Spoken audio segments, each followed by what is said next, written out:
สวัสดีจ้าสวัสดีพี่ๆน้องๆทุกท่านยินดีต้อนรับสู่ชาแนลอ้ออีซี่โคเชนะจ๊ะ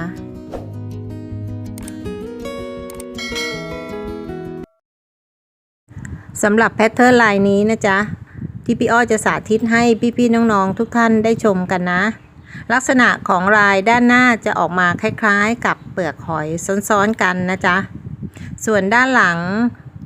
ก็จะแตกต่างกันเล็กน้อยนะลายค่อนข้างจะเรียบฝ่าด้านหน้านะอุปกรณ์ที่พี่อ้อใช้ในการสาธิตคลิปนี้นะจ๊ะพี่อ้อใช้ไหมพรมขนาด4 พายของ Eagle แล้วก็เข็มโครเชต์ที่ใช้พี่อ้อใช้ทั้งเบอร์5แล้วก็เบอร์4นะในส่วนของเบอร์5เนี่ยพี่อ้อจะถักโซ่สำหรับเริ่มต้นนะจ๊ะหลังจากนั้นก็จะใช้เบอร์4นะจ๊ะพี่ๆน้องๆมือใหม่ๆทุกท่านสามารถถักตามได้นะลายนี้ไม่ยากนะจ๊ะแล้วก็คลิปนี้เป็นคลิปตัดต่อนะพี่ๆน้องๆท่านใดที่ดูไม่ทันก็กดหยุดก่อนแล้วก็กดย้อนกลับไปดูใหม่ได้นะจ๊ะ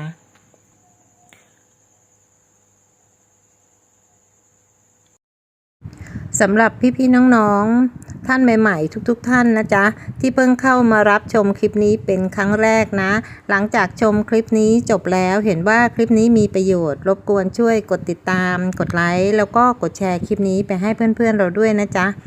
ที่สำคัญอย่าลืมกดกระดิ่งแจ้งเตือนกันนะเพราะว่าเวลาพี่อ้อลงคลิปใหม่ๆเดี๋ยวพวกเราจะได้เห็นคลิปใหม่ๆพร้อมๆกัน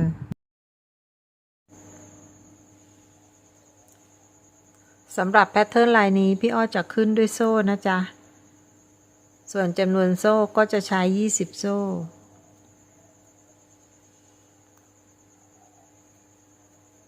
หลังจากนั้นพี่อ้อก็จะเปลี่ยนเข็มนะมาใช้เข็มเบอร์เล็กลง1 เบอร์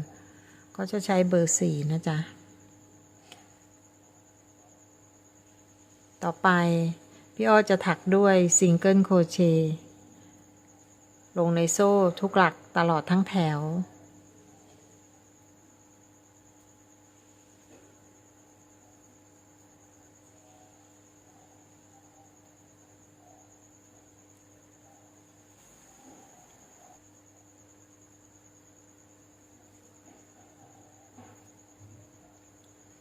ต่อไปโซ่1พลิกกลับมา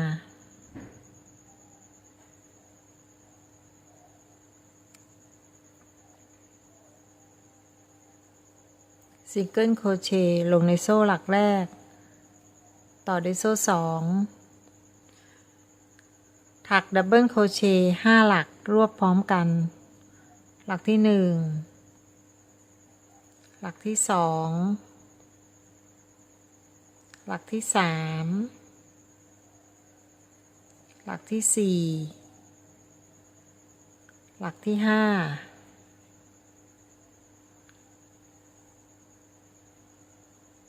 ดึงไหมผ่านออกมาทั้งหมด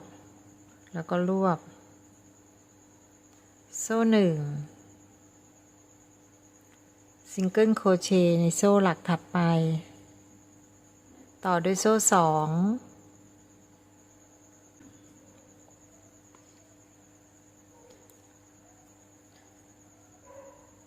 โซ่2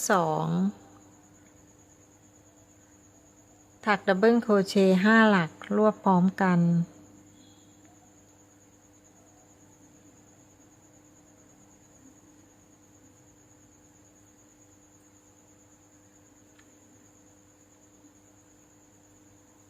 ดึงไหมผ่านออกมาทุกห่วงโซ่1ซิงเกิลโครเชต์ลงในโซ่หลักถัดไปโซ่2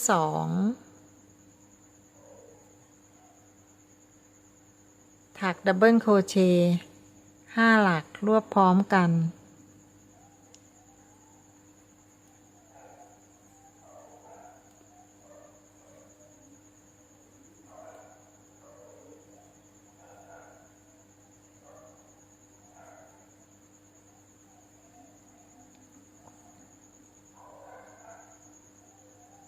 จบด้วยโซ่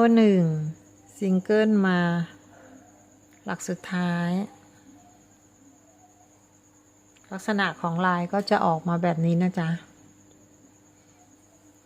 แถวต่อไปโซ่หนึ่งพลิกกลับมาสำหรับแถวนี้เราจะถักซิงเกิลโครเชต์แต่เราจะลงห่วงด้านหลังของทุกหลักตลอดทั้งแถว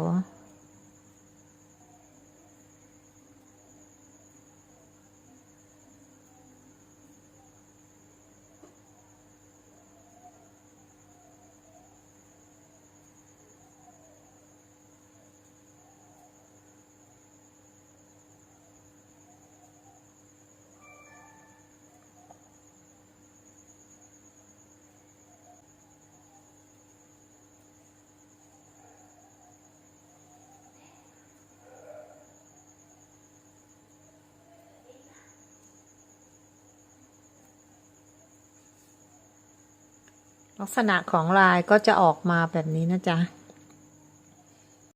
แถวต่อไปถักโซ่3แล้วก็พลิกกลับมาถักดับเบิลโครเชต์2หลักแล้วก็รวบพร้อมกันถ้าเรานับรวมโซ่3ที่เราขึ้นต้นด้วยก็จะเป็นทั้งหมด3หลักด้วยกันนะโซ่1ซิงเกิลโครเชต์ลงในโซ่หลักถัดไปตามด้วยโซ่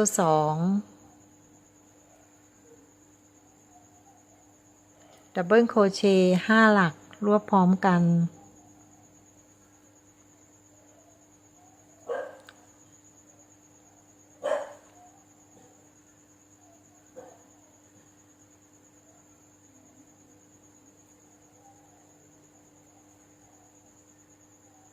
โซ่1ซิงเกิลโครเชต์ในโซ่หลักถัดไปโซ่2ดับเบิลโครเชต์5หลักรวบพร้อมกัน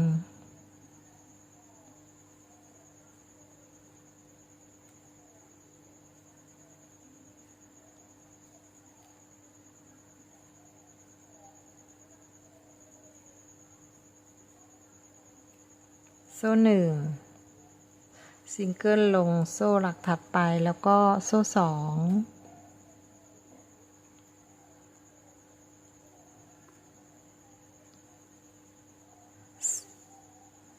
ดับเบิลโครเชต์3หลักรวบพร้อมกัน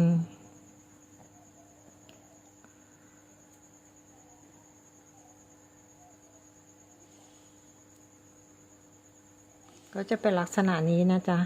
จุดที่เราขึ้นต้นกับลงท้ายเราก็จะถักเท่ากันต่อไปนะจ๊ะโซ่1พลิกกลับมาสำหรับแถวนี้นะเราก็จะถักซิงเกิลโครเชต์ในโซ่ทุกหลักแต่ว่าเราจะลงที่ห่วงด้านหลังถักตลอดทั้งแถวนะจ๊ะ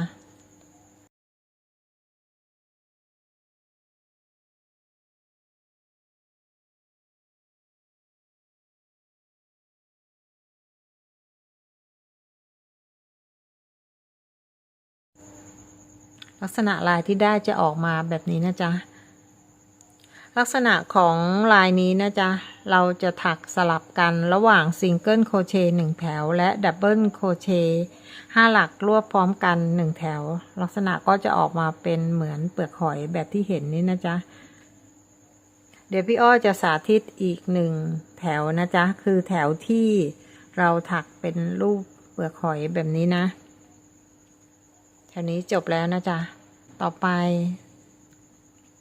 โซ่1พลิกกลับมาซิงเกิลลงในโซ่หลักแรกแล้วก็โซ่2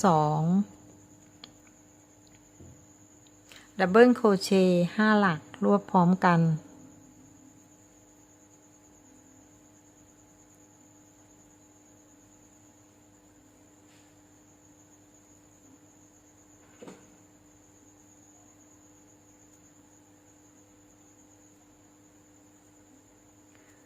โซ่1ซิงเกิลโครเชต์ลงในโซ่หลักถัดไปแล้วก็โซ่2ดับเบิลโครเชต์5หลักรวบพร้อมกัน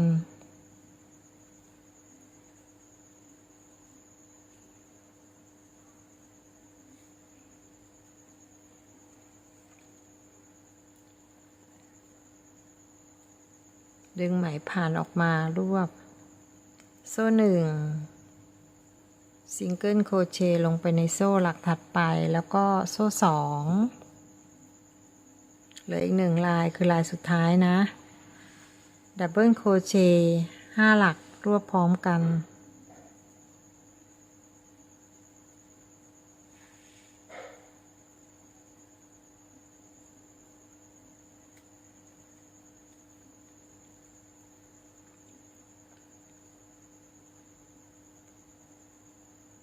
โซ่1ซิงเกิลโครเชต์ตรงนี้นะจ๊ะ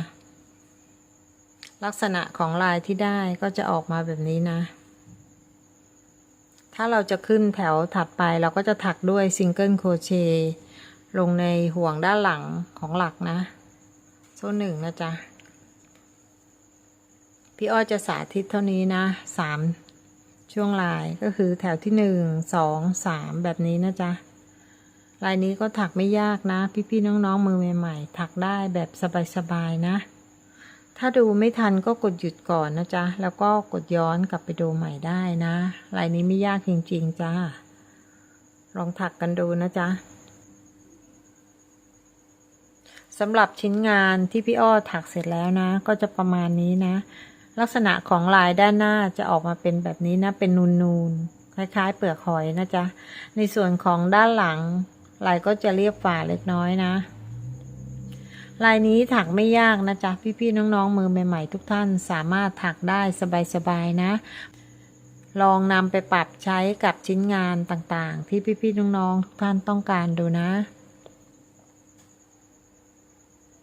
พี่อ้อขอขอบคุณพี่ๆน้องๆทุกท่านนะจ๊ะที่แวะเข้ามาเยี่ยมชมแล้วก็ติดตามให้กำลังใจกันมาโดยตลอดนะฝากพี่ๆน้องๆท่านใหม่ๆหลังจากกดติดตามแล้วอย่าลืมกดกระดิ่งแจ้งเตือนด้วยนะจ๊ะเวลาพี่อ้อลงคลิปใหม่ๆเดี๋ยวพวกเราจะได้เห็นคลิปใหม่ๆพร้อมๆกันแล้วเจอกันคลิปถัดไปนะจ๊ะสวัสดีจ้า